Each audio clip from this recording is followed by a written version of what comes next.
agradecer a presença de todo mundo, dos colegas, a presença do Alexandre, que está sempre aí, dos colegas residentes lá de São Paulo. É um grande prazer estar junto com a gente aqui, com os residentes e os colegas, os staffs do Serviço de Cirurgia Vascular aqui do Hospital de Base, em Brasília. É uma honra muito grande receber o Dr. Nelson, que é uma referência para a gente em várias coisas, como o Calum me disse, bypass distal e amputações, etc., cirurgia arterial, né, reabilitação, etc. É uma honra para nós muito grande. E a gente começou isso já tem algumas aulas e cada vez a gente está recebendo pessoas cada vez mais gabaritadas, melhores. É uma honra para nós muito grande. Doutor Nelson, fique à vontade, a palavra é do senhor. Opa, então já estamos conversando há algum tempinho. Eu também agradeço bastante o convite, é sempre muito profícuo essa troca de experiências, esse convívio, apesar de virtual, né? Mas cada vez está mais real com as possibilidades aí da informática. Vamos lá, ver se dá certo aqui a nossa... Entrou, né? Entrou, tá ok. Compartilhamento. Ótimo. Então, o tema proposto é sobre as amputações de membros inferiores, aspectos técnicos, mas eu incluí no tema os níveis de amputação e aspectos de reabilitação, que eu vou comentando em relação a cada nível que eu for apresentando, né? Só aspectos técnicos eu acho que daria um curso inteiro, assim como outros aspectos da reabilitação, mas vamos tentar utilizar esse tempo da melhor maneira possível. Então, eu inicio com o que a gente chama de, obviamente, a partir da parte mais distal do pé, com as amputações menores realizadas no nível até o Chopard. O Chopard, e a gente, essa consideração do que é amputação menor ou maior, há quem diga que são as amputações abaixo do tornozelo, a própria definição da funcionalidade da articulação do tornozelo é controversa. Então, eu, nessa primeira classificação aqui, coloquei até o nível do Chopard, que é a desarticulação tarso-metatársica aqui. Mas, enfim, o que eu estou querendo colocar aqui são que, nesses níveis dessas amputações menores, a reabilitação é possível apenas com um calçado adaptado, esse é um critério bastante interessante. Então, eu coloquei aqui, no número 1, as amputações diafisárias ou epifisárias realizadas através das falanges dos dedos do pé. Então, está aqui representado o número 1. O número 2 são as desarticulações, que podem ser interfalangianas até o nível proximal entre os dedos e os metatarsos aqui, né? Eu vou comentar alguma coisa sobre amputações e desarticulações, até que ponto elas são aceitáveis ou não. As amputações, número 3, as amputações transmetatarsianas, e os níveis mais adequados é o nível distal e proximal. As diafisárias no terço médio deixam, às vezes, superfícies de difícil acolchoamento e com chance de ulceração. Então, esses níveis são considerados os ideais, distal e proximal, as transmetatarsianas. Aí nós partimos para a desarticulação entre os ossos cuneiformes de um lado e o cuboide do outro. Então, é a desarticulação dos metatarsianos dos ossos do médio tarso, que tem o epônimo do Lisfranc, né? Que é a articulação de Lisfranc, a amputação de Lisfranc. Depois do Lisfranc, as amputações através do médio tarso, então preservando o navicular ou parte do cuboide. Esse nome é mais da literatura alemã, da Sociedade Europeia. E o Chopard, que já é a desarticulação entre todos os ossos do médio tarso, preservando apenas o talos e o calcâneo. Aqui eu coloquei entre as desarticulações e as amputações diafisárias ou epifisárias. É muito interessante como sempre se ensina que, se você faz uma desarticulação, quando você está fazendo a operação, se você chegou na superfície articular de um osso, seja aqui a cabeça do primeiro metatarso, que você tenha que comer a superfície articular com saca-bocado. E isso é uma lenda, porque a cicatrização em cima de uma superfície articular, ela ocorre de maneira natural, sem nenhum problema. Aliás, todos esses níveis, Chopard, Lisfranc, são desarticulações. Então, eu não sei por que criou-se essa lenda. Na realidade, o que você precisa é ter quantidade de pele subcutâneo para revestir. Não pode ficar tenso e não pode ficar osso exposto. Lógico, se você ficar com a cabeça do metatarso exposta, isso não vai ser viável com a cicatrização ou com a funcionalidade da amputação.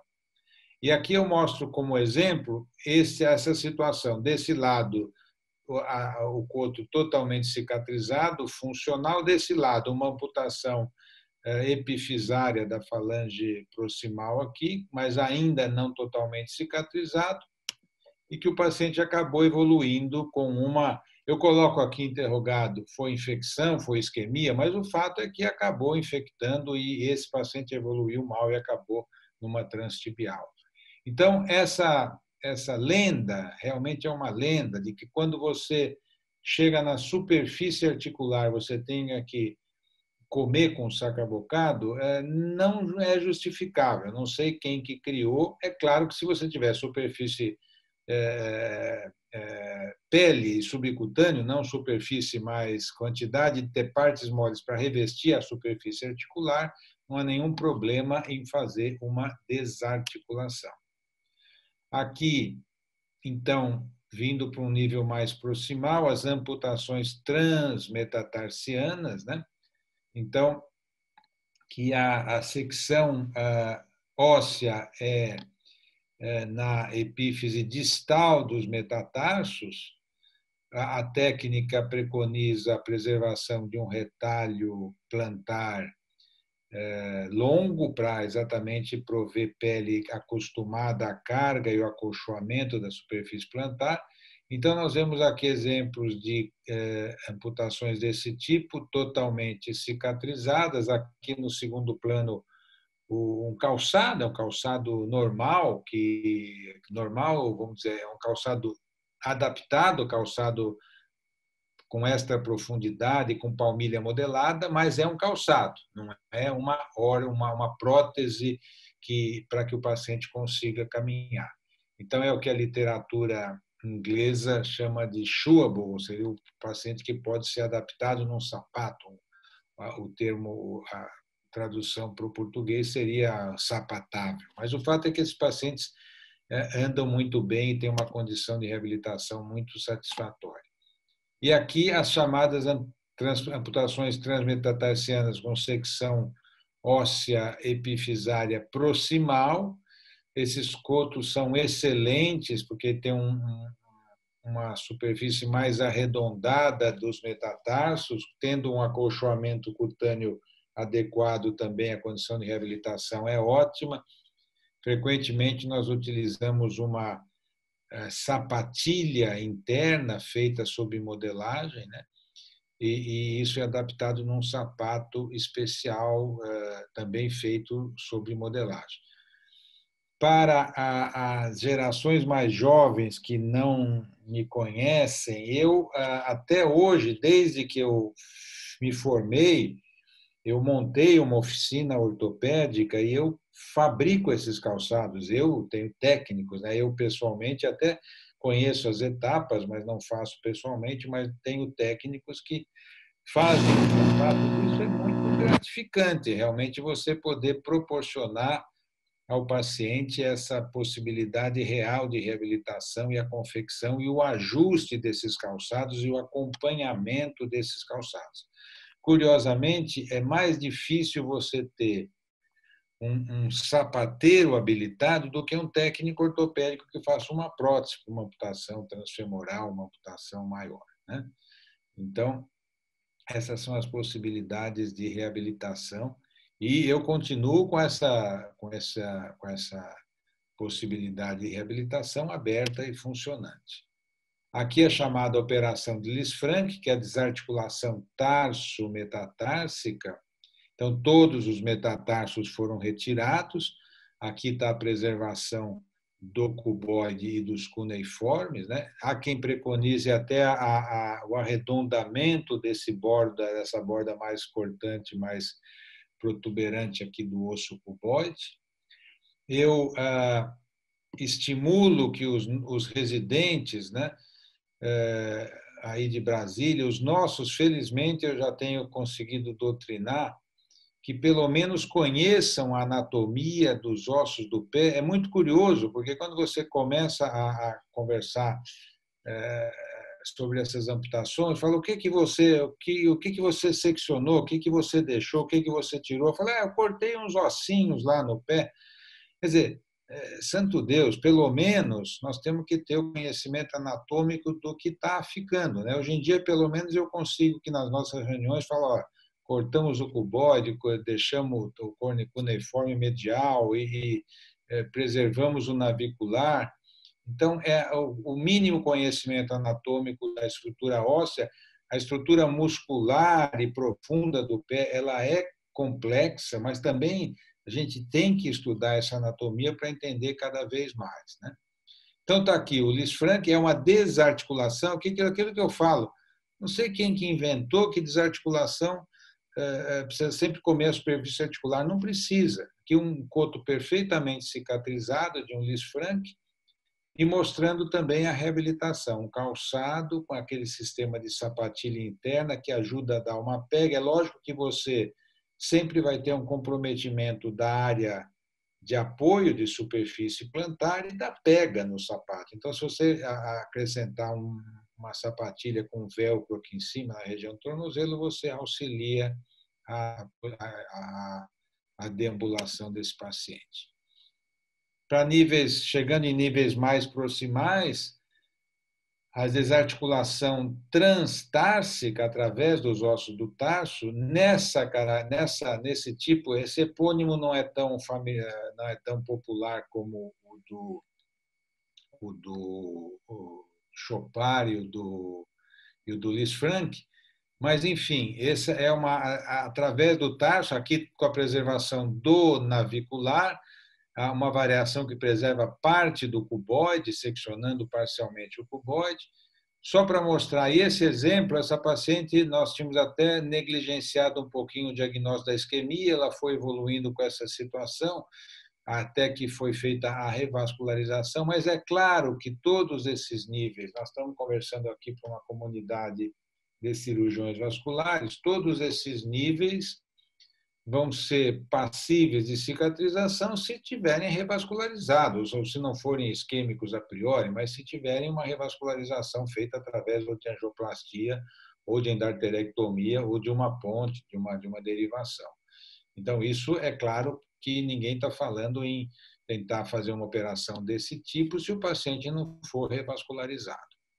Mas aqui, então, o aspecto da operação cicatrizada, com a preservação, além de calcânio e talos, do navicular, e aqui a reabilitação, uma dessas sapatilhas internas que faz a pega e o calçado especial adaptado, feito sob modelagem.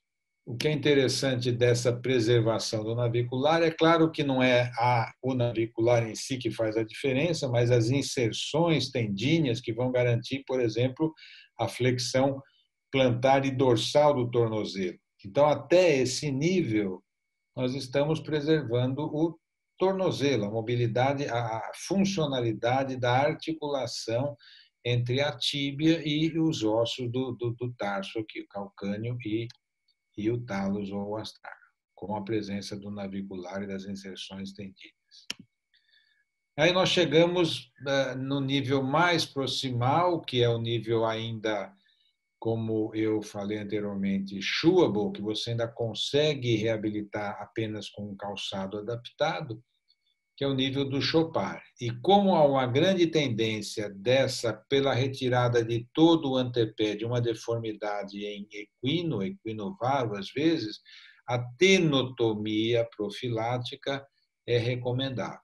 A tenotomia pode ser largamente empregada para outras situações, mas no Chopard ela é quase que indispensável para se conseguir uma boa funcionalidade do corpo, que é o que nós vemos aqui, uma operação desse tipo Chopard cicatrizada, e aqui a adaptação de uma sapatilha interna com acolchoamento adequado para garantir a deambulação do paciente. Aí nós entramos no nível já do retropé. O retropé é uma área que dá margem a uma série de operações bastante criativas.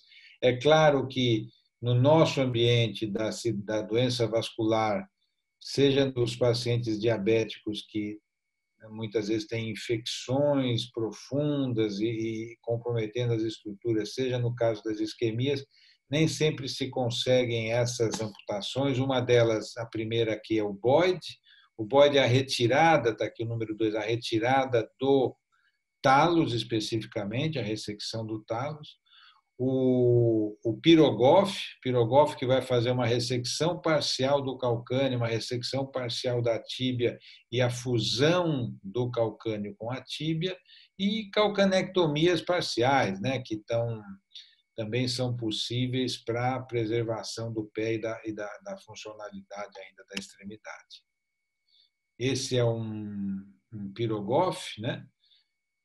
A gente vê aqui a secção parcial do calcânio, a fusão com a tíbia, e uma dessas situações de cicatrização mesmo com uma condição de pele ruim, mas vendo que esse paciente consegue uma funcionalidade razoável. Calcanectomia parcial, né? Frequentemente a gente tem lesões de calcânio e só pelo fato de ter uma lesão de calcânio, às vezes já para muitos é uma indicação de amputação. Em muitas situações se consegue com as calcanectomias uma funcionalidade e a preservação de todo o pé, uma condição de apoio e de deambulação bastante satisfatória. Esse é um tema muito interessante que não só eu, como a literatura dessa área de cirurgiões do pé, cirurgiões que lidam com essas deformidades e essas isquemias, infecções chamadas amputações virtuais, que você não necessariamente precisa fazer a amputação da extremidade, mas fazer a ressecção segmentar de ossos, por exemplo. Esta é uma senhora que tinha uma neuropatia não diabética, era uma paciente com hanseníase, mas tinha essas ulcerações recorrentes aqui no antepé. Esse é o aspecto radiográfico, a gente percebe que os metatarsianos tinham se transformado em verdadeiras agulhas com essas espículas ósseas. Então, nessa situação, pode-se fazer apenas por uma via remota, uma via dorsal, a ressecção de todas essas espículas, né, com um material ortopédico adequado, com a preservação dos dedos. Então, se faz a preservação do pé, cicatrização dessas úlceras recorrentes, apenas como o que a gente chama de uma amputação transmetatarsiana virtual. Esse é um campo fascinante. Frequentemente eu tiro segmentos proximais de osso e pacientes que achavam que iam perder o dedo, a extremidade, e a gente sabe que a valorização, um dedo, às vezes um hálux que você preserva, faz uma diferença muito grande na autoestima e na qualidade de vida do paciente. Aqui, já falando especificamente do nível mais proximal, as amputações, essa amputação de Syme, que já é, então, a retirada, aí é o primeiro nível em que o pé foi totalmente removido. O Syme fazia uma desarticulação tibiotársica, a descrição clássica do Syme, 1846, e ele fazia depois a ressecção dos maléolos, e aqui a gente vê que, então, esse seria já o Syme clássico, em que o maléolo medial e o lateral da fíbula foram ressecados.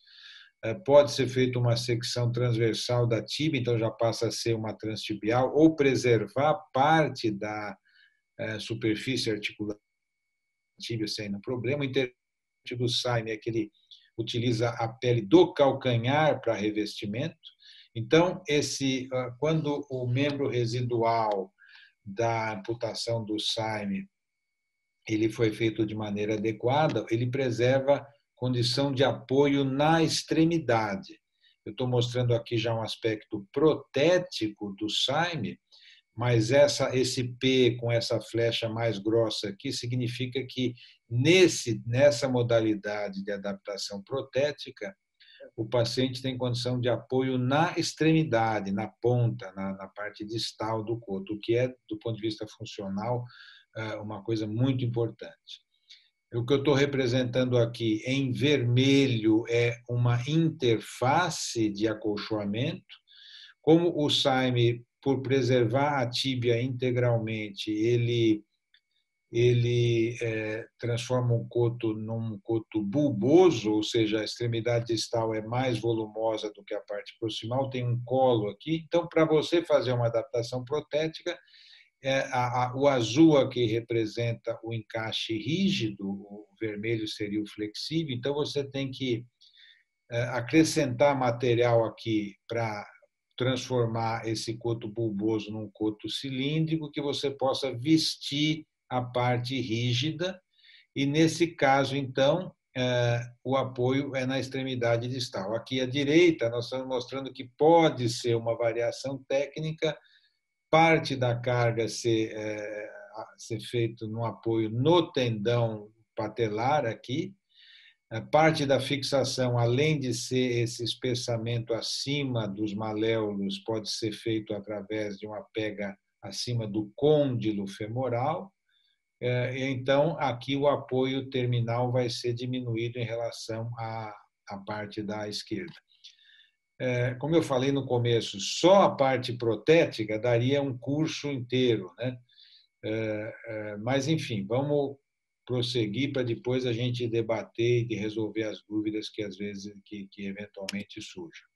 Então, aqui está um aspecto protético da amputação de Saime, o paciente com o Saime bem cicatrizado, com a pele do calcanhar, o aspecto do coto mais volumoso, e o encaixe. A gente percebe que tem uma peça flexível interna, essa peça flexível foi preenchida nessa região acima dos maléolos, apesar de aparados, deixa ainda um coto bulboso, e depois ele veste, e a parte rígida, que aqui foi feita num plástico termomoldável, permite a colocação da prótese e o apoio para que o paciente consiga deambular.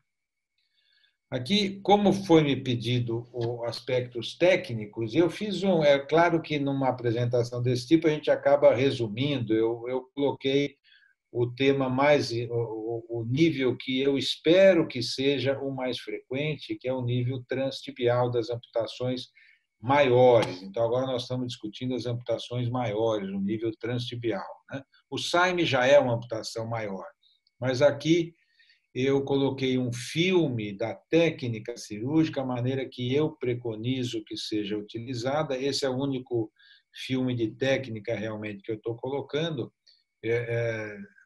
Para efeito dessa apresentação, nós temos a desarticulação de joelho, desarticulação de quadril, mas que eu não vou discutir com essa profundidade. Pode ser até objeto de uma outra apresentação, se houver interesse. Então, vamos lá. A marcação, eu vou ver se o som eu retiro aqui, porque eu vou narrando. Primeiro, a marcação do retalho de pele. No ponto de secção óssea, essa é uma manobra bastante prática, se marcam 2/3 e 1/3 com uma fita, um cadarço, e os 2/3 do nível de secção óssea vão marcar o retalho anterior e 1/3 vai marcar o retalho posterior, que é o que aparece aqui. Então, os 2/3 era a volta lá. Já apareceu lá tratamento da veia safena e do nervo safeno, a musculatura pré-tibial. Vou ver se eu consigo correr um pouquinho esse vídeo. A musculatura pré-tibial já está reparada, vai ser seccionada, de maneira que a gente consiga acessar o feixe tibial anterior, artéria, veia e nervo, que vão ser tratados, né? Então, a ligadura, o nervo pode ser simplesmente tracionado e seccionado de maneira delicada. E aí nós vamos para a loja fibular, para a região da loja tibial anterior, que vai expor a fíbula. A fíbula é exposta com a secção da musculatura fibular e da loja tibial anterior. Está sendo passada uma serra de Gili. Se a gente retirar um segmento da fíbula, o que é bastante simples de fazer com a própria serrinha, não estamos usando nada sofisticado, tem-se um acesso ao feixe fibular, artéria e veia. Tomar cuidado para não lesar a veia fibular, que sangra bastante. E aí vai se fazer, nessa etapa, a secção da tíbia, já tomando cuidado de, a hora de levantar a serra de Gili, já fazer um corte biselado da tíbia. Aí se tem acesso à musculatura solear, que vai ser seccionada, e fazendo dessa forma, de cima para baixo, a hemostasia fica muito mais controlada, é muito mais simples de se fazer. E aí se tem acesso ao feixe tibial posterior, nervo, artéria e veia, que vão ser, vou correr um pouquinho o filme aqui, vou correr devagarinho para mostrar. Olha, o feixe está sendo ligado de maneira bastante controlada. O nervo tibial, às vezes, tem uma vasa nervorum mais calibrosa, que precisa ser ligado. A artéria e veia são ligadas de forma habitual. Uma vez ligado, então, esse pedículo, o restante da musculatura do gastrocnêmio é separada e é cortada em... Aí acho que ainda é solear, está sendo cortado no mesmo nível da tíbia. Vai sobrar gastrocnêmio, que vai ser cortado em bisel. Está aqui atrás, ó, o gastrocnêmio, ó. Aquele era o solear. Então, o gastrocnêmio vai ser cortado em bisel. Aqui vai ser feita a ligadura da safena externa e do nervo sural. Corta-se a aponeurose. Aqui o músculo foi cortado de forma biselada, para que então ele possa, sem deixar excesso de musculatura. A musculatura em excesso não é benéfica, tanto do ponto de vista de cicatrização como do ponto de vista protético. O coto tem que ser, o membro residual tem que ser relativamente justo, para que, de fato, consiga-se uma amputação funcional. As espículas ósseas são limadas, hoje em dia com material, com essas serras oscilatórias, isso é muito mais simples.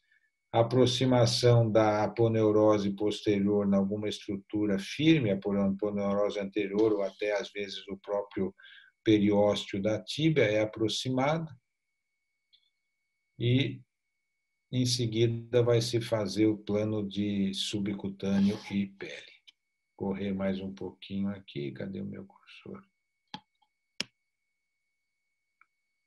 E aí se chega no nível da pele.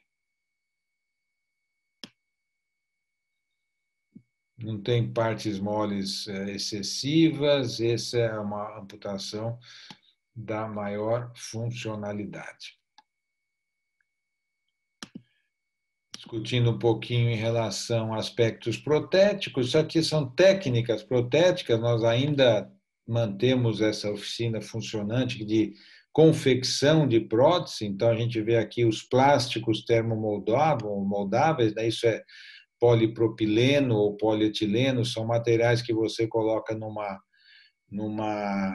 moldura metálica, num forno com ventilação forçada, de maneira que em determinada temperatura o plástico forma um menisco, ele vai como que se transformando num gel, e nessa hora você consegue fazer a modelagem.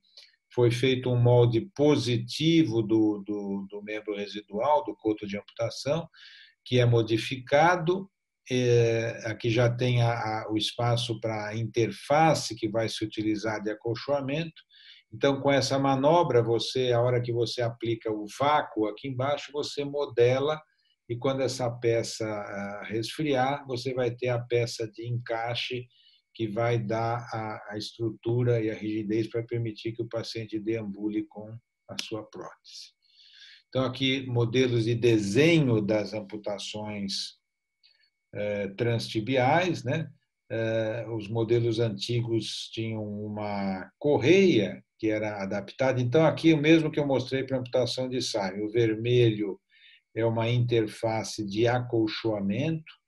Houve uma evolução muito grande nesse tipo de material. Hoje em dia tem polímero, gel, tipos de polímeros que com uma tipo de densidade, de viscosidade, que são bastante confortáveis para a utilização da prótese, mas sempre tem que ter, o azul aqui está representando uma estrutura rígida, no caso seria ou esse termoplástico ou resinas que podem ser laminadas em cima do molde positivo, e aqui mostrando o P é o apoio no tendão patelar, e o F o sistema de fixação, através de correia ou através dessas abas que vão abraçar o côndilo femoral e que utilizam a estrutura anatômica para fazer a fixação da prótese. Aqui aspectos de como o paciente veste uma prótese da amputação transtibial. Essas são aquelas interfaces polímero gel, mas o paciente vai colocar talco, vai vestir como se fosse uma meia, e depois ele vai colocar esse conjunto na peça rígida, mas que tem uma certa flexibilidade, principalmente por conta desse recorte, uma espécie de uma orelha que vai abraçar o côndilo femoral aqui em cima. Aqui tem uma joelheira que vai garantir uma fixação extra. Então, o paciente veste a prótese como se fosse uma bota, uma bota de cano longo. E é óbvio que aqui tem os componentes da prótese, inclusive o sistema que vai substituir a tíbia amputada e o pé, mas eu vou mostrar um pouquinho adiante como que esses componentes se comportam e funcionam. Eu sempre digo a diferença, a qualidade de vida, a possibilidade de reabilitação é totalmente diferente entre um amputado transtibial, representado aqui em cima, e transfemoral aqui embaixo. Esse foi um trabalho que nós publicamos em 1992 na revista da Sociedade de Prosthetics and Orthotics International, é a Sociedade Internacional de Prótese e Órtese, que eu faço parte desde a minha residência, e é o que a gente sempre fala. A diferença da reabilitação de um paciente geriátrico, isso tem um artigo clássico que fala sobre isso, é a preservação do joelho. Então, se houver a possibilidade de preservar a articulação do joelho, mesmo às custas de revascularização, que nós frequentemente indicamos, por que não revascularizar um membro para salvar o joelho, se a gente faz todo o esforço para salvar o pé? Então, no serviço lá do HC, a gente frequentemente indica revascularização para a preservação do joelho, porque a diferença é muito grande. Fazer uma amputação transfemoral num paciente geriátrico é praticamente condená-lo à não reabilitação e é lógico, a sobrevida, se o paciente foi amputado transfemoral, porque talvez tivesse condição mais grave, mas realmente a diferença entre a preservação do joelho ou não é muito, muito grande, muito significativa. Aliás, pode-se distinguir entre a qualidade de um serviço de cirurgia vascular e de preservação de extremidade pela proporção de amputação transfemoral versus transtibial, né? preconiza-se que seja pelo menos uma proporção de 2:1 de transtibial em relação à transfemoral.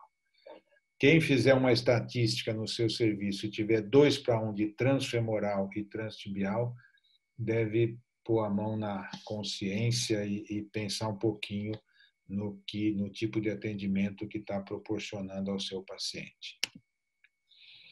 É curioso, quando eu comecei essa apresentação, a gente fica às vezes preocupado com o tempo e de não estender demais a apresentação e eventualmente cansar um pouquinho nessa situação de, apesar do método virtual ser muito conveniente, né? Às vezes cansa um pouco. E eu, curiosamente, não coloquei a desarticulação de joelho, eu passei para a amputação transfemoral. Desarticulação de joelho é um nível que eu valorizo muito, foi minha tese de doutorado, logo depois que eu terminei a residência, e tem as vantagens aqui o que eu estou demonstrando é que nas amputações transfemorais, a maneira de vestir a prótese, ela depende, o fêmur, a musculatura, mesmo na amputação transfemoral, ela não deixa o fêmur com uma capacidade de ser vestido na prótese de maneira fácil. Então, você precisa dirigir, aqui essa é a maneira mais comum, com uma faixa elástica, com um saquinho de nylon, você tem que tentar puxar o fêmur para dentro desse encaixe e aqui tem uma válvula de sucção.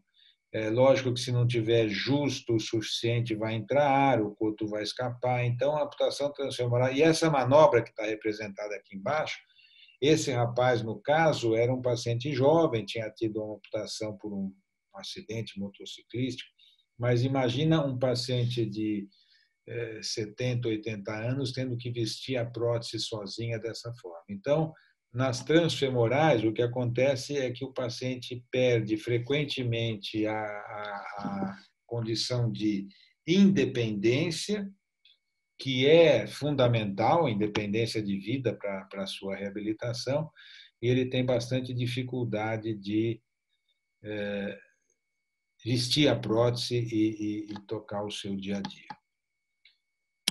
Essa imagem é a imagem final, eu acabei colocando uma desarticulação de quadril e não coloquei a de joelho, mas aqui essa prótese permite a gente discutir uma parte que é claro que é fundamental na adaptação protética, que são os componentes da prótese. Então, aqui sempre vai ter a peça de encaixe, eu mostrei as peças de encaixe para SAIME, para transtibial, para transfemoral. Na desarticulação do quadril é um cesto, né? O paciente vai encaixar aqui e vestir com essa pega em velcro. Vai ter que ter uma articulação do quadril para fazer as vezes da articulação coxofemoral. Tem uma peça, essa prótese particularmente é toda em fibra de carbono, é uma das possibilidades, pode ser em titânio, antigamente eram feitas peças em madeira ou plástico, essa é uma das versões, mas só para exemplificar que aqui nós vamos ter as peças de conexão, essa aqui representada no C seria como se fosse o fêmur do paciente. Essas junções têm parafusos que permitem o ajuste da posição do alinhamento. Aqui tem um joelho mecânico, então tem a articulação do quadril e do joelho, especificamente, que vai sempre ser necessário, seja nas transfemorais, seja na própria desarticulação do joelho. A desarticulação do joelho tem joelhos específicos, porque aí, como todo o fêmur é preservado, você não tem um comprimento quer dizer, se você fizer a adaptação justa à extremidade do fêmur, vai ter uma projeção que vai dificultar a utilização da prótese. Então, os joelhos são específicos para a desarticulação.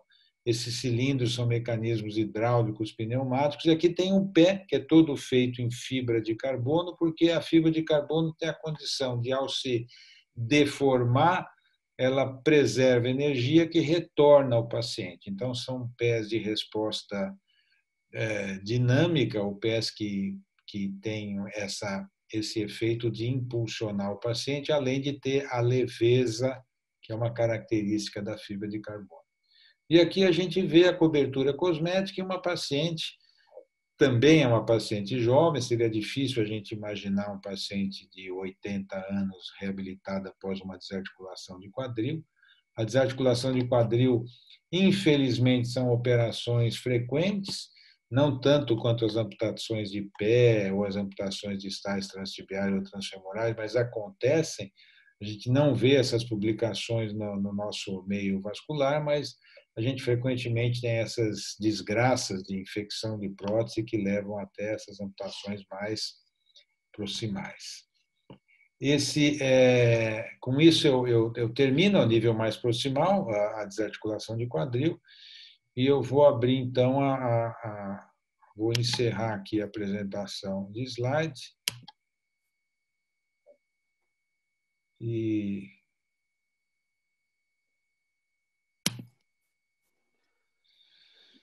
deixo aí para as perguntas ou para comentários. Espero que tenha dado para acompanhar e para visualizarem bem, visibilizarem bem os slides que eu apresentei. Então, doutor Nelson, eu queria agradecer, parabéns, aula excelente. E quando foi, igual eu falei, até o Hugo está ali, o Hugo foi residente de vocês em geral, que é residente, ele que sugeriu o tema. E a ideia foi boa porque a gente imaginava que aquelas coisas que a gente foi aprendendo e passando na residência, às vezes até uma coisa de cirurgião para cirurgião sempre pode ser aprimorada e muita coisa que a gente fazia, de repente, você pode rever, não fazer mais ou fazer de outra maneira. Então, eu acho que tem muita pergunta. Eu vou fazer 4 perguntas bem rapidinho, objetiva para o senhor, que às vezes eu até questiono com eles lá. Uma amputação de coxa, por exemplo. Se eu fazer a secção daquela musculatura toda na amputação de coxa, faz diferença? Às vezes tem um costume mais frequente lá de passar uma pinça e separando os músculos por pinça, e tudo com cautério, na função blend lá, cauterização e corte. Ou seria melhor fazer com bisturi frio e cauterizar só o que sangrar? Você acha que tem alguma diferença ou não? Mesma coisa? Não acho que tenha diferença do utilizar o bisturi elétrico ou cortar, porque a hemorragia e a condição de hemostasia é importante também, né? Então, se você tiver a musculatura com vitalidade, por exemplo, se você está fazendo uma transfemoral e o paciente tem pelo menos pulso femoral, femoral profunda aberta, o fato de fazer com o bisturi elétrico não creio que dê diferença na cicatrização.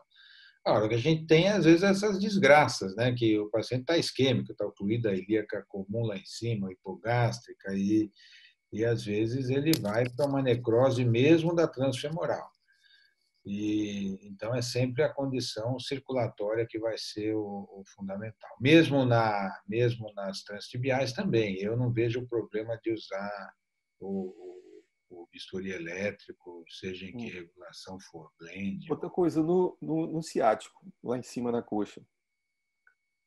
Às vezes a gente vê as pessoas clampeando ele com a hemostática e depois amarrando sempre. Só acho que tem algum problema de botar uma pinça ali, apertar e depois amarrar? Como é que você acha que tem que ser tratado o ciático ali na coxa? Não, o problema, o nervo seccionado, ele sempre vai determinar a formação de um neuroma. O nervo cresce depois da secção, que é um mecanismo fisiológico.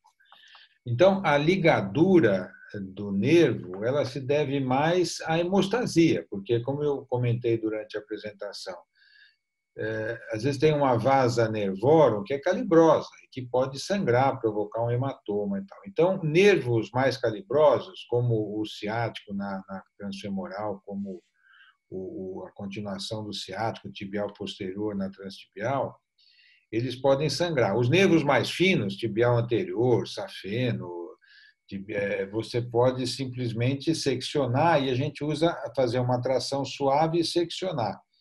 Ligar ou não vai impedir a formação do neuroma o esmagamento dele também não tem um grande efeito na evolução dele. Do ponto de vista de dor, tem quem preconize a injeção específica de anestésico, infiltração no nervo para diminuir a dor. Eu frequentemente faço isso, não vejo grande diferença. Às vezes, quando o paciente não é um diabético neuropático e é para ter dor, a dor se manifesta mesmo com tem esses anestésicos mais modernos, naropim e tal, eu não vejo grande diferença. Então, o que eu faço é os nervos maiores amarrar, ligar, até com uma sofisticação, se você localizar a artéria nutriente, você ligar especificamente a artéria, e sempre seccionar mais alto para que o neuroma não fique numa zona de apoio, numa zona aderente à cicatriz, uma zona que possa provocar sintoma. A última pergunta rápida aqui é o seguinte: eu vi que naquele vídeo do senhor lá na perna, o senhor não aproximou a musculatura. E às vezes a gente fica preocupado, até por conta de alguma técnica de livro, ter que colocar extensor com flexor, não sei o quê. Essa aproximação de músculo, né, tanto na amputação da perna quanto na coxa, como é que o senhor acha que tem que fazer isso? A aproximação, a musculatura, músculo com músculo, quer dizer, aproximar, por exemplo, adutor de músculo isquiotibial ou quadríceps do isquiotibial, músculo com músculo, é uma sutura ruim. Ela vai esgarçar e ela não vai ter grande função. Então, o que se preconiza na coxa, que eu não mostrei a técnica, mas é você, por exemplo, os isquiotibiais, bíceps semitendinoso, você levar no periósteo anterior do fêmur e a musculatura do quadríceps você leva por cima, de preferência em alguma capa aponeurótica para ficar uma pega mais firme. Na transtibial, e veja que eu sempre uso esses termos, né, transfemoral, transtibial, porque define muito melhor a amputação, falar amputação da perna, amputação abaixo do joelho, amputação de hálux é abaixo do joelho, então você não define o nível, né? Mas transtibial você sabe que é através da tíbia, transfemoral que é através do fêmur. Então, a transtibial, você leva a aponeurose na técnica do retalho posterior longo. Isso aí também é controverso. Existe quem faça retalho médio lateral ou mesmo retalho anteroposterior igual em boca de peixe. Isso tem muita variação. Agora, a técnica do retalho posterior longo, que foi iniciado pelo Ernest Buge em 1980, eu lembro que eu era final de residência. O Ernest Burgess era um cirurgião ortopedista de Seattle e foi ele quem valorizou muito a preservação do joelho e quem dizia que mesmo na ausência de pulso poplíteo, você tinha condição de cicatrizar um nível transtibial. Então, o Ernest Burgess que identificou que o retalho posterior, em geral, era melhor irrigado que o da loja tibial anterior, então ele fazia o retalho posterior mais longo. Então, quando você faz o retalho posterior mais longo, você vai cortar toda a musculatura da loja tibial anterior, os fibulares, o solear, no mesmo nível de secção da tíbia, e você vai deixar aquela língua dos gêmeos, do gastrocnêmio, que vem junto com a aponeurose, e aí você vai fixar essa aponeurose no periósteo ou na aponeurose anterior. Então, você não deixa um excesso de musculatura e você faz um coto justo, que vai ser o ideal, tanto para você não deixar tecido que possa eventualmente ser isquêmico, como para melhor adaptação protética. Obrigado. Ô, Nelson, uma pergunta, sou residente aqui do Hospital de Base, né, segundo ano. Primeiramente, agradecer, sua aula foi, assim, eu achei fantástica, muito bom, acho que é uma aula que a gente tem que ter realmente no começo da residência, né, até a sugestão que fica para os próximos residentes. Com relação ao uso de faixa de Smash no paciente vasculopata, sempre contraindicado, existem algumas indicações de utilizar. O pessoal da ortopedia costuma usar bastante, mas nós, nos pacientes realmente isquêmicos, será que é um malefício grande utilizar? Bom, então eu vou te responder. Curiosamente, eu não sei se vocês têm essa informação, mas eu faço bastante enxerto distal, enxerto para as artérias de perna, peroneira, tibial posterior, paramaleolares. E quando eu faço esses enxertos, eu uso sempre faixa de Smash. Quando eu vou fazer, primeiro que a faixa de Smash nessa condição, eu estou vendo o seu rosto aqui na tela, estou vendo que você está estranhando. Será que ele está falando sério esse negócio? É, mas o que acontece? Quando você usa a faixa de Smash na revascularização, o que acontece? Primeiro, que você não tem que dissecar extensamente, por exemplo, vai dissecar uma peroneira. Você vê um pedacinho da peroneira e é suficiente, porque você não precisa passar um vessel loop, um cadastro, um fiozinho, porque você não vai precisar, na hora que você vai fazer a anastomose, você vai passar um Smash. Então, o que eu faço? Faço a anastomose proximal, tunelizo, passo a veia pelo túnel, eu sempre faço devalvulada, e aí, a hora que eu for fazer a anastomose, eu estou com Smash, eu abro a artéria, faço a arteriotomia, e funciona quase que como cirurgia de coronária com extracorpórea. Então, eu não acho que a faixa de Smash tem um efeito deletério de quebrar a placa e provocar um acidente no vasculopata. Agora, em relação à sua pergunta especificamente, na amputação, eu não uso a faixa de Smash por um motivo muito simples de técnica. Eu quero ver a vitalidade da musculatura, quero ver o sangramento, quero fazer uma hemostasia adequada, porque aí o que acontece, cada vez que o Alcides lá perguntou se eu uso eletrocautério ou não. Se você está, por exemplo, até fazendo um bisturi frio, você quer ver o vaso que está sangrando, você quer fazer hemostasia, porque se você usar a faixa de Smash, no final, na hora que você solta, você tem que sair correndo atrás dos vasos que estão sangrando. Então, eu prefiro, do ponto de vista técnico, ir fazendo a amputação sem a faixa de Smash. Quando é amputação, eu prefiro não usar. Recentemente, uma semana, 2 semanas atrás, eu fiz uma amputação numa malformação arteriovenosa, um paciente que tinha fístulas.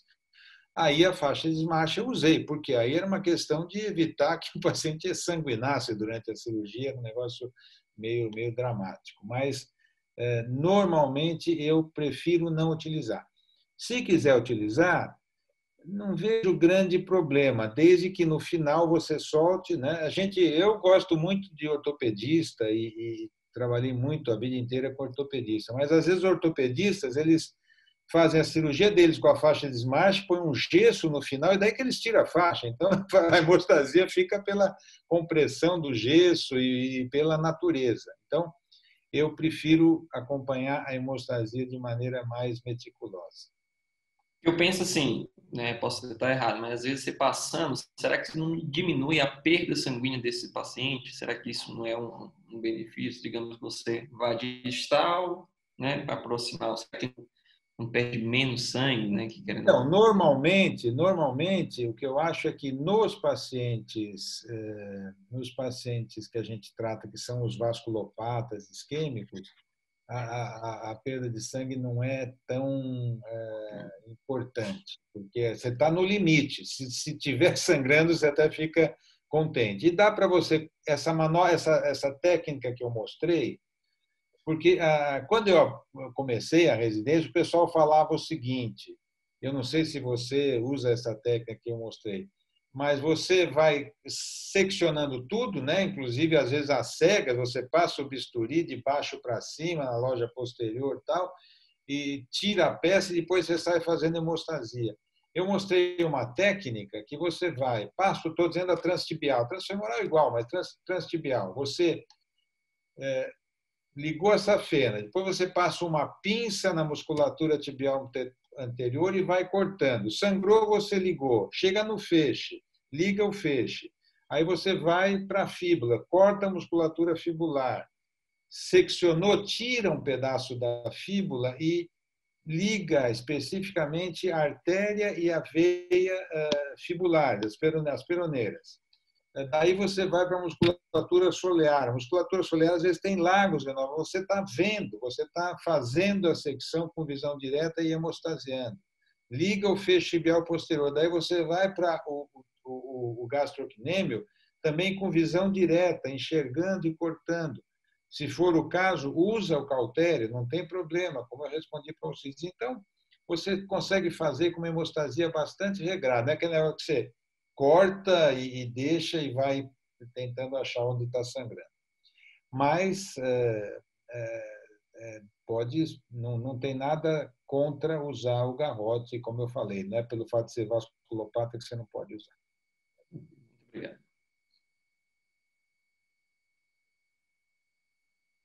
Então, deixa eu entender. O senhor usa mais o bisturi frio, né? E vai cauterizando, é isso? Normalmente? As duas coisas. As duas As duas coisas. coisas. As duas coisas. Por exemplo, na musculatura posterior do gastrocnêmio, há um interesse de você fazer um bisel, né? Existe um instrumento que é muito pouco utilizado, que é a faca de amputação. A faca de amputação é uma faca longa. O problema é que nos centros cirúrgicos, em geral, elas não estão afiadas, né? Ou o pessoal da enfermagem usa para bolo de aniversário, quando alguém faz uma festinha lá. Mas a faca de amputação é excelente, porque aí você consegue fazer um trimming, um bisel da musculatura de forma adequada. Então, em algumas situações, é interessante usar ou bisturi a frio ou uma faca de amputação. Mas quando tem uma secção de uma musculatura, de um ventre muscular, de um tibial anterior, por exemplo, não vejo problema de usar o cautério, o bisturi elétrico. E a cera de osso, doutor Nelson? Eu não uso, tenho raiva, proíbo e não gosto que usem. Eu já vi infecção, já tirei grumos de cera de osso, então eu procuro não usar. E quem usa, que se vire, eu não gosto. Mas aí quando está sangrando ali bastante, ali, o que o senhor faz? Qual que é a sugestão ali Eu na tento medula fazer ali? parar, com compressão manual, às vezes levando a musculatura, fazendo algum tipo de hemostasia. Recentemente eu fiz uma amputação, essa pessoa, essa paciente que eu operei, que era uma malformação arteriovenosa, tinha um fluxo pulsátil da medular da tíbia. A residente estava me ajudando, eu falei, comprime aí com a mão, e ela falou, tá pulsando aqui, né? Nesse paciente especificamente, eu fiz uma técnica diferente, eu fiz uma ponte com a fíbula, de maneira que eu fiz um encaixezinho na tíbia e a ponte e a fíbula serviu para comprimir. Mas o que aconteceu? Apesar dessa manobra ter sido muito bem sucedida e tamponou, quando eu encaixei a fíbula, já tinha parado o sangramento. Então, esse negócio de pôr cera de osso e de ficar entuchando é um corpo estranho dentro da medular. Eu acho que tem outras manobras que dá para você fazer. Então, eu nunca precisei, nunca pelo fato de não usar cera de osso, não consegui fechar uma amputação ou tive um hematoma, uma complicação. Eu prefiro não utilizar. Eu sei, o pessoal da cirurgia cardíaca, por exemplo, usa direto no externo, né? E tem um grupo, por exemplo, da cirurgia plástica que atende deiscência de esternotomia no encore. Então, eu não gosto. Professor Nelson, eu gostaria de tirar uma dúvida com o senhor. Em casos de pé diabético, aquele pé diabético que está completamente infectado e tem abscesso que vai até o calcânio, você acaba condenando esse pé. A pergunta que eu faço é se o senhor faz essa amputação em 2 tempos, assim, tirando o foco infeccioso, depois fechando na perna, ou se o senhor faria de uma vez só uma amputação transtibial, por exemplo? Então, a gente tem esses casos de infecção grave, né? E esse que você descreveu, lógico que é uma situação hipotética, mas nem é o tão grave, porque você descreveu pus indo até o calcânio, mas imagina o que a gente tem frequentemente, que é crepitação, que é gangrena gasosa, né? Que, como nós estávamos discutindo recentemente, a gente não costuma fazer cultura de anaeróbio, né? Mas imagina-se que seja anaeróbio, agressivo, então nesses casos preconiza-se uma amputação aberta. Quando realmente tem essa situação de crepitação, eu acho que justifica a amputação aberta, mas em muitas situações, quando é simplesmente pus e infecção de tendão, se a parte proximal estiver preservada, eu não vejo problema em tentar uma amputação fechada. Até porque o que se chama, né, de pé diabético, eu tenho um pouquinho de restrição desse termo, né? Porque a hora que se utiliza o termo pé diabético, está se pressupondo que não seja isquêmico, que tenha pulso distal. Porque é o que eu digo, a maioria dos pacientes que a gente opera por isquemia são diabéticos também, pelo menos 60%. Então, esse termo pé diabético é um pouco enganoso. Mas supondo que esse paciente não seja isquêmico e que você vai fazer uma transtibial, se a infecção for restrita ao pé, você pode partir para uma amputação convencional regrada, né? E uma coisa que como eu tenho muitos residentes meus aí que eu já identifiquei assistindo, é curioso porque apesar de eu ser bastante experiente em amputação, ter livro editado, o pessoal me respeitar pelas amputações, eles não fazem o que eu falo, não pensa que eu sou ouvido no meu serviço, né? Porque eles costumam fazer, interessante, e basta ter um conceito que seja meio controverso ou errado, que é mais aceito do que os que a gente considera certo. Então, por exemplo, é um conceito, chega um paciente e eu tenho uma equipe de assistentes de pronto-socorro e cada assistente é dono da sua cabeça. A maioria fez residência lá, mas cada um, na hora do plantão, tem a autonomia para fazer o que achar que deve, né? Então, não é infrequente a amputação aberta, tipo cimitarra, que você vê, eu tenho uma reunião de casos operados, aparece uma foto com a tíbia do paciente exposta. Eu não faria isso nem que fosse para torturar uma pessoa. Para que deixar o sujeito com a tíbia exposta? Eu falo, se for para fazer aberta, deixa um revestimento de pele, de subcutâneo, para pelo menos dar um conforto na troca de curativo. É lógico que às vezes o paciente é neuropático e não sente. Mas isso são coisas que eu luto diariamente para conseguir convencer as pessoas. Mas as amputações na modalidade aberta são feitas, seja no pé, seja na transtibial, porque se você tem, francamente, um nível infectado e você tenta preservar, deixa aberto, faz o curativo, hoje em dia a moda do curativo a vácuo, né, que os plásticos usam em 100% dos casos, ou 102% dos casos, e que eu acho que tem a sua utilidade, mas também não é tudo isso. E então, mas eu acho que cabe eventualmente amputações fechadas, assim como cabe frequentemente as revisões da amputação aberta num tempo precoce, um tempo mais curto. Muito bem. Tem alguns comentários aqui no nosso chat, né? A doutora Bruna, que é a nossa residente, colocou um comentário aqui que a aula foi maravilhosa. A doutora Cláudia colocou aqui, muito boa aula, ela tem 2 perguntas. Você quer fazer, Cláudia, a pergunta? A primeira eu entendi, a segunda não entendi bem. Era melhor você explicar. Boa noite, doutor, tudo bom? Queria agradecer muito pela aula, inclusive tem um livro do senhor, tá até aqui. Eu estava esperando o próximo congresso para o senhor assinar. Opa, com prazer. E eu tenho 2 perguntas. Quando o paciente não tem pulso poplíteo, o senhor já indica amputação suprapatelar? Não. É como eu falei agora há pouco, mas volto a falar porque esse assunto vale a pena. Esse conceito é de 1970, 80. Ernest Buge, se você colocar, era um ortopedista. Ele que identificou que mesmo na ausência de pulso poplíteo, mas com a presença de pulso femoral, você podia tentar a transtibial. É lógico que você tem outros parâmetros para te orientar, né?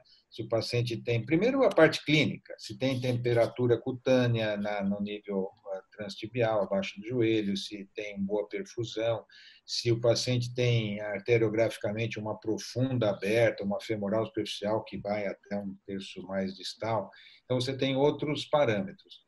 Mas a simples ausência do pulso poplíteo não justifica a indicação de uma amputação transfemoral.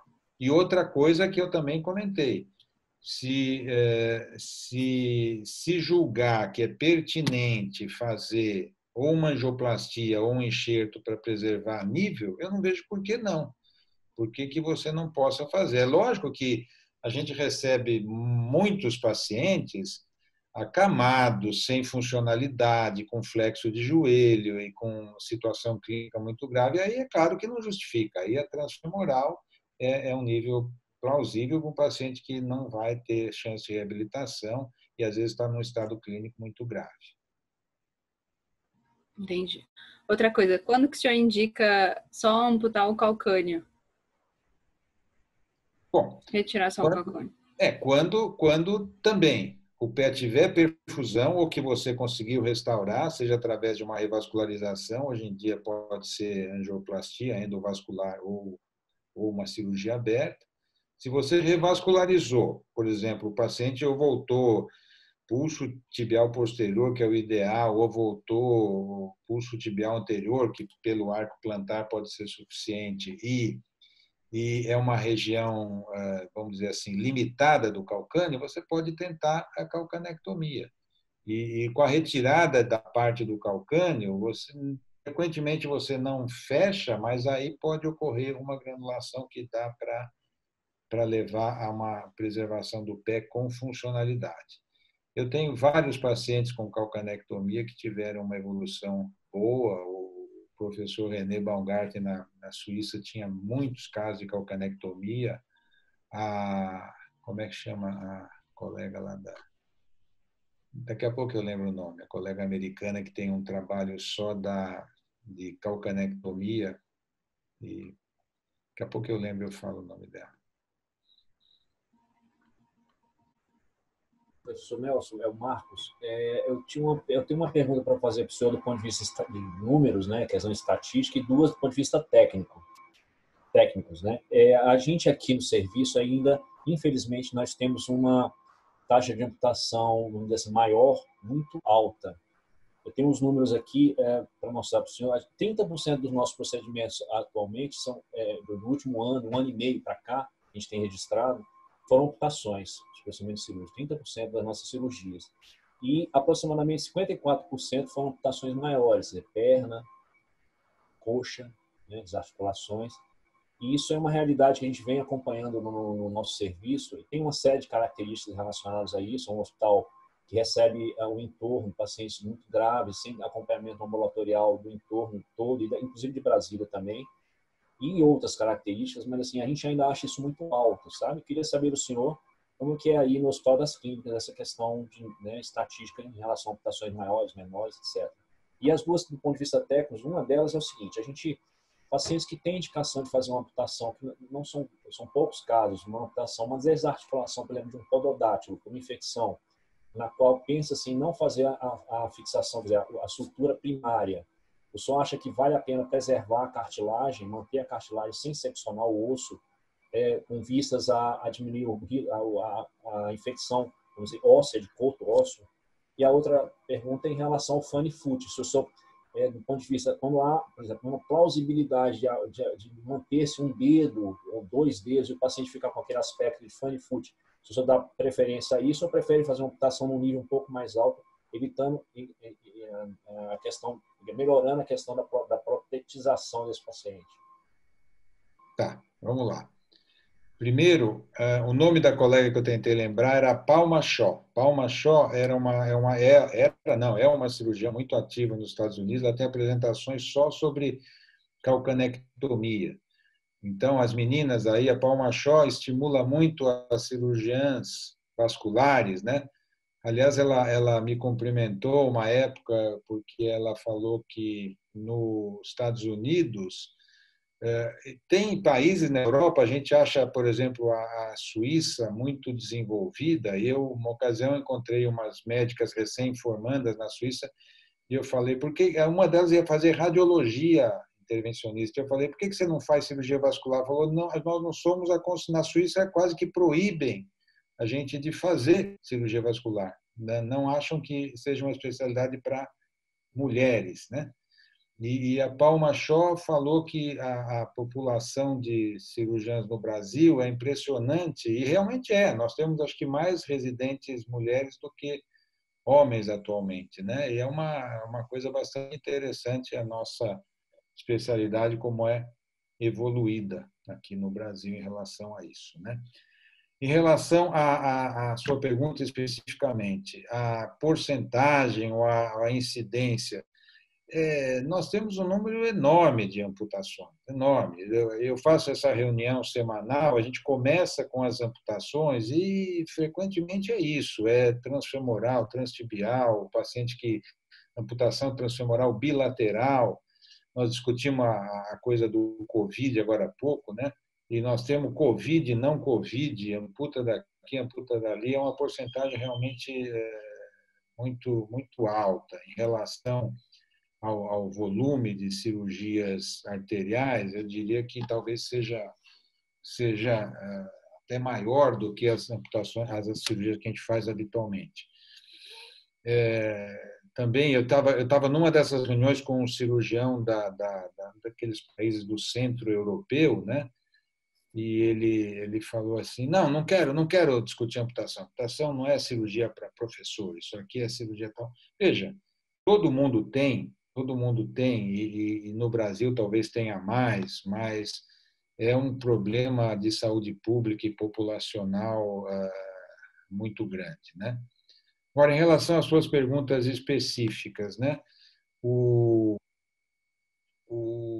desarticulação de metatarso, é o que eu falei, você precisa ter, não adianta, é claro, às vezes eu dou essas aulas, eu falo isso para os residentes, daí você chega numa visita e às vezes as amputações são realizadas com a supervisão do R+, né? Agora nós temos sempre um assistente, mas às vezes na calada da noite está o R3 com o R4, daí fala assim, opa, fiz o que o senhor falou. Daí você chega na visita e está o metatarso exposto para fora da incisão. É lógico que isso não vai funcionar, não é isso que eu estou falando. Agora, se tiver partes moles, de maneira que você cobriu totalmente, você deixa aberto.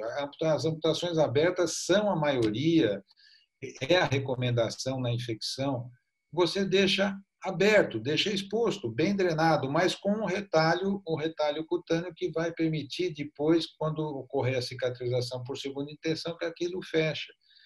É muito melhor do que você deixar, quando você deixa exposto uma amputação epifisária, diafisária, o tutaninho do osso está ali para a bactéria comer solta. Ao passo que se você tem uma superfície articular, é muito melhor em termos de defesa à infecção. Então, eu não vejo nenhum problema, eu acompanho os curativos dos pacientes e cicatriza. Se tiver que ir mal, vai mal, uma coisa ou outra, mas eu tenho essa convicção de que é melhor a superfície articular numa desarticulação do que uma amputação diafisária, se tiver cobertura cutânea suficiente.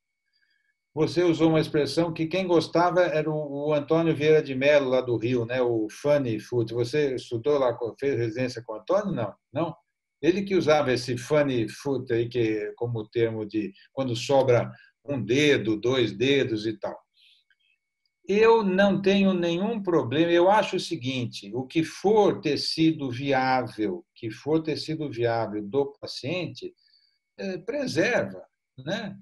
Você fala, se eu deixar o hálux, só o hálux, ou o hálux e o quinto dedo, é do paciente, deixa lá. Eles vão ter o quinto dedo em geral miga, o hálux é ótimo você preservar, você acomoda com uma palmilha.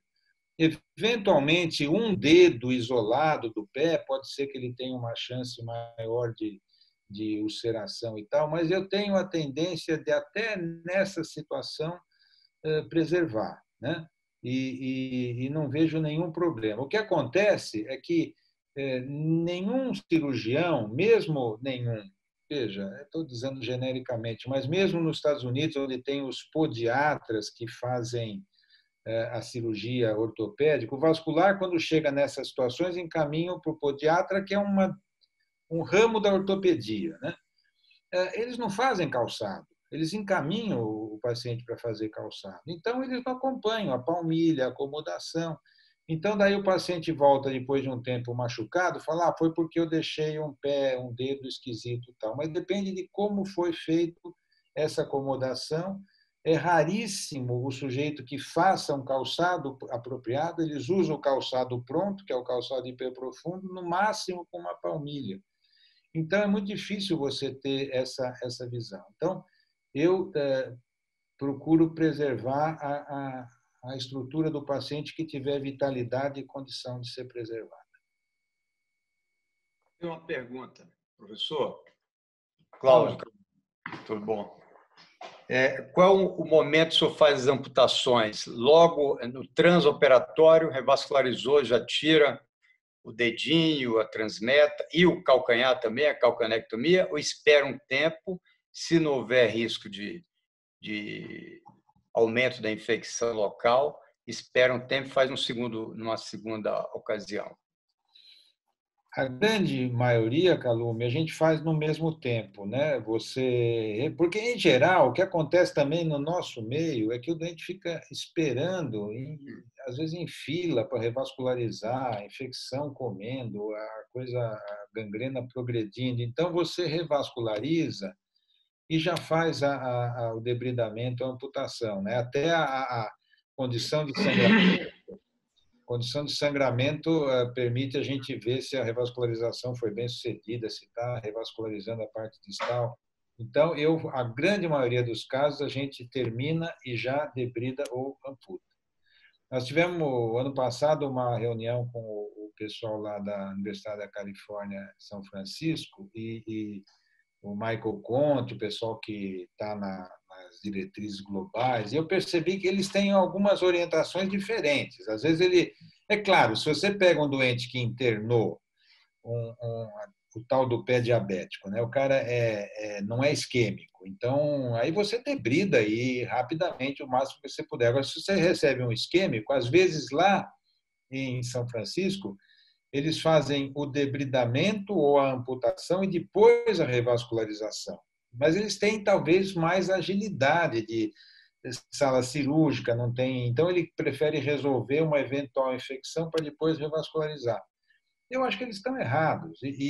Aliás, já discuti muito com o Michael Conte, inclusive eles não têm a mínima noção de reabilitação, de calçado, eles estão recém-formando um centro com o tal dos podiatras, né? Então, ele faz uma revascularização e daí vai pedir para o podiatra fazer a amputação. Acho que qualquer momento eles chegam lá, né? Eles vão aprender a fazer as coisas direito.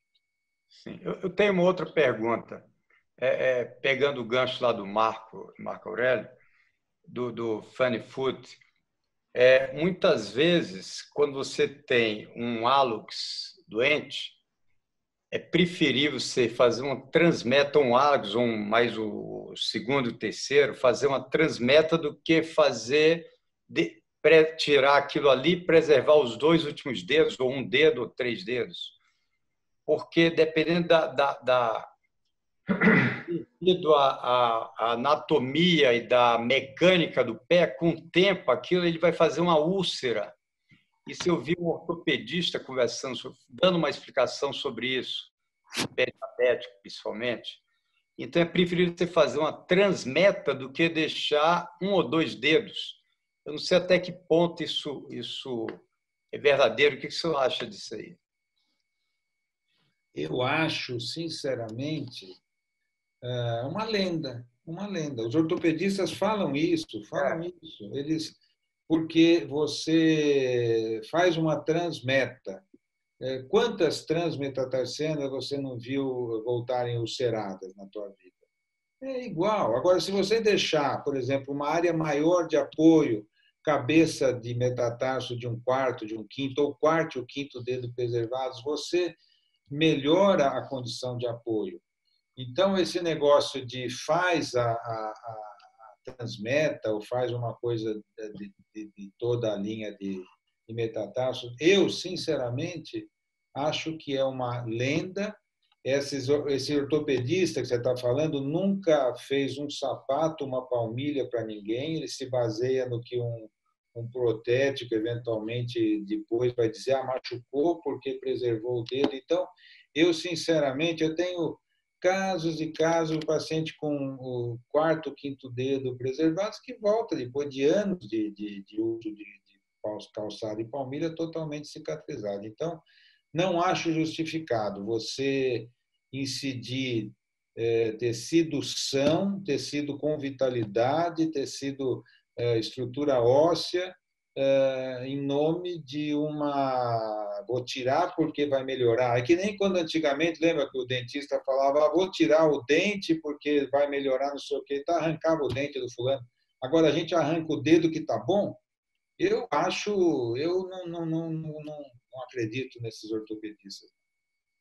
Então depende da protetização pós-cirúrgica. Aí sim, você teria um melhor resultado e uma melhor... A protetização é importante. Aliás, às vezes o sujeito machucou porque não tinha um calçado adequado.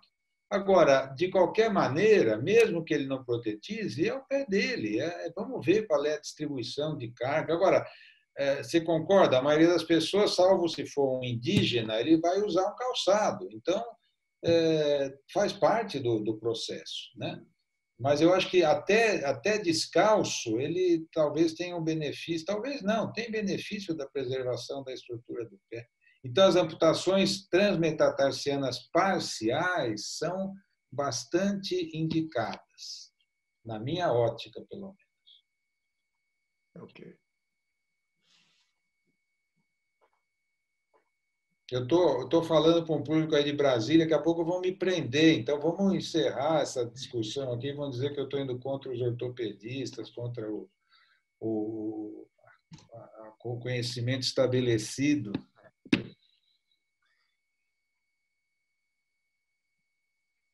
Liga, Alcides. Desculpa, eu botei aqui, depois eu não desliguei. Explica de novo, só que eu não entendi bem aquela amputação virtual que o senhor colocou aquele slide lá, aqueles do distal lá no pé e tal. Só para mim, eu fiquei um pouco na dúvida daquilo. Você tem, por exemplo, o hálux está lá, tá? E o cara tem uma úlcera na cabeça do primeiro metatarso, tá bom? Você não precisa tirar o hálux. Você tira o osso que está comprometido. Você tem uma osteomielite da cabeça do metatarsiano. Você faz uma incisão, tira a cabeça do metatarsiano, os tendões, extensores e flexores ficam preservados e o paciente fica com o hálux dele com um pouquinho de mobilidade a mais. Às vezes aquilo retrai e você preserva o dedo do paciente. Isso eu uso em diversas situações e eu tenho segmento de anos de paciente assim, entendeu? Quando você faz isso é descrito, eu tenho no meu livro, quem que falou aí agora há pouco? A Cláudia. Cláudia, né? Os pacientes que estão documentados ali têm a evolução de vários anos de acompanhamento. Então, você pode fazer isso com tranquilidade. A chamada amputação virtual. Eu mostrei um caso de os metatarsos pareciam uma agulha. Você tira os metatarsos só, por uma via remota, uma via dorsal, por exemplo. Então, nós chegamos no nosso horário aqui. Eu queria, em nome lá do hospital, depois o Marco Aurélio vai falar, agradecer ao senhor pelo aceite, agradecer o Calume por ter ajudado a gente aí, até o Hugo de ter dado a sugestão. Eu acho que essa foi uma aula que vai fazer a gente pensar e mudar muita coisinha que a gente faz. E eu estava pensando aqui, os staffs, nós somos 26, eu acho, muito staff que não assistiu essa aula vai ter problema com os residentes depois, aí nos questionamentos e nas mudanças de técnicas lá da cirurgia, né?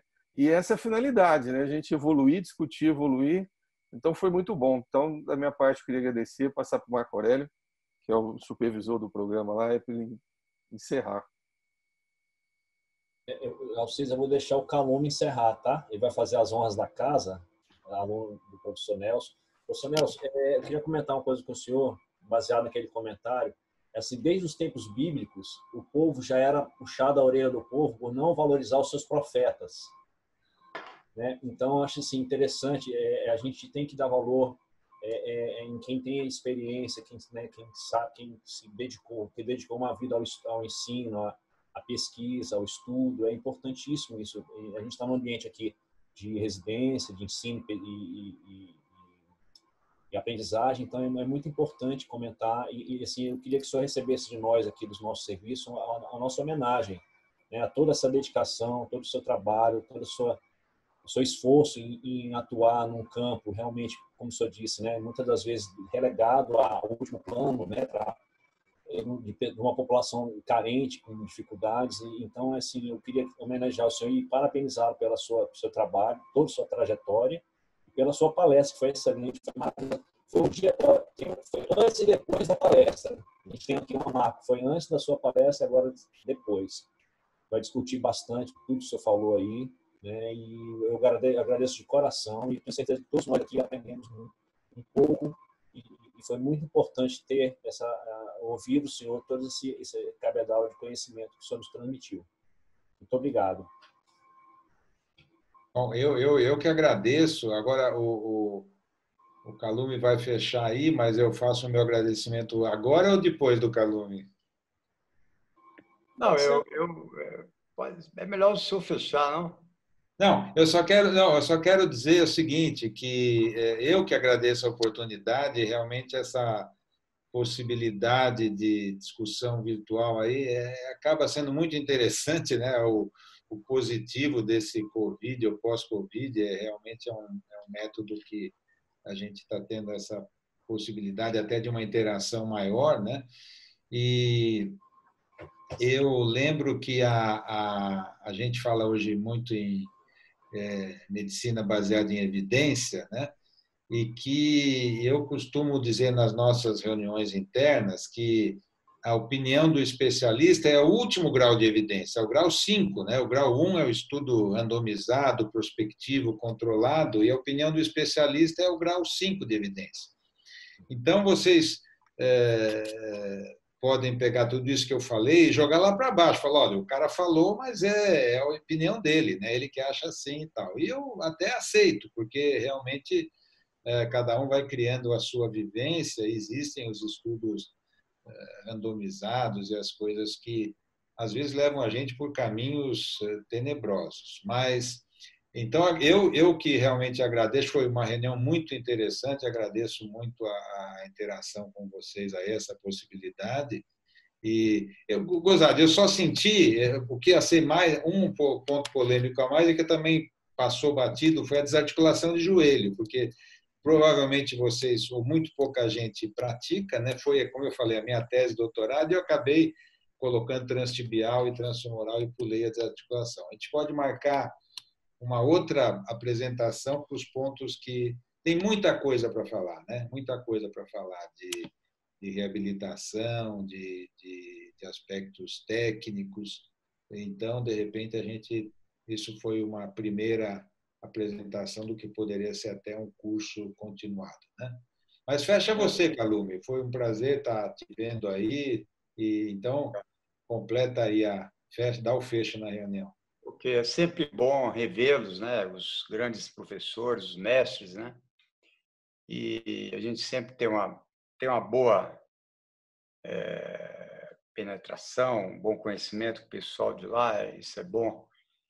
E foi excelente a sua aula, sempre bom ouvi-lo falar. E gostaria de, em nome da sociedade, mandar eu vou mandar para o seu Zap, porque não tem como, diplominha, um certificado, né? Tá bom. Tá bom? Eu vou. É uma honra sempre tê-lo aí. E dou por encerrado aqui. A reunião foi ótima e nos veremos no congresso aqui ano que vem, né?